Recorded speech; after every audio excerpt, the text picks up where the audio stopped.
पाकिस्तान के कई नौजवान हैं जैसा कि जिला सरगोदा मंडी बाउद्दीन और अदरवाइज जेडे अवाम डंकी ला के जाने ने तो लीबिया तो इटली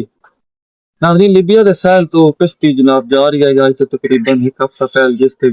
नौजवान म्याणी के दो म्याणी नाल फिर नक्शी है जिहदे साडे बहुत करीबी रिश्तेदार सजाए जैसे स्क्रीन पर नजर आ रही है फोटो इंतहाई दुख और सदमे की जनाब लम्हात खास तौर पर दी कदर घर वाले नहीं पता होंगी आम वेखने वाले तो सिर्फ एक न्यूज ही चल जाती है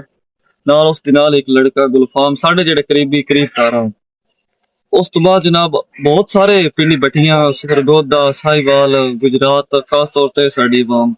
इस चीज ज्यादातर कसूर जनाब अगर कसूरवार गिणिया जावे ना सब तो ज्यादा कसूरवार है जनाब साडी गवर्नमेंट का क्या चाहिए नौकरियां खोलन नौजवानों वास्ते ताकि नौजवान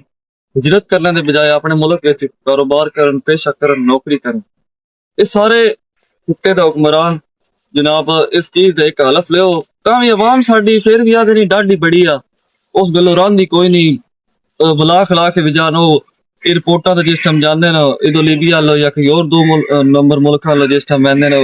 इतो इमिग्रेशन के दौरान बड़े बड़े इन्होंने मुश्किलात होनी पर भी कितना ना कितना यार पाकिस्तानी सबब भी जलाना होंगे वेखो देखी वो फलाना इटली गया मैं भी मैना फलाना यूरोप गया मैं भी मैनी मैना था ही मेरी जिंदगी सफरनी है ये भाई नसीबा की खेड आ इतना जे कोई दाना पानी का लेखा तो लभनी है कोई इतना रहेगा अज तक भुखा नहीं रहा होना ते बाकी गवर्नमेंट अगे अपील है कि ये जेडे दो नंबर रास्ते है ना खास तौर पर लीबिया तुर्की वगैरह इन्होंने जेडी अवाम डंकी ला के जा रही है रोकथाम किया जावा रुकिया जावा अवाम अगे भी अपील है यार मेहरबानी करो दादा वास्ते माफी वेख्या करो ते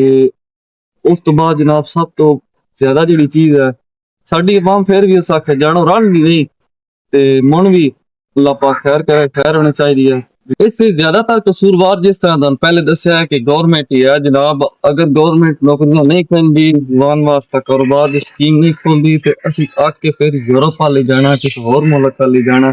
जेड़ा कि तुसी एयरपोर्ट पर जाके जनाब ऑफलोड कर सकते हो तो बराए मेहरबानी मोतबाना तुहाडे अगे गुजारिश है कि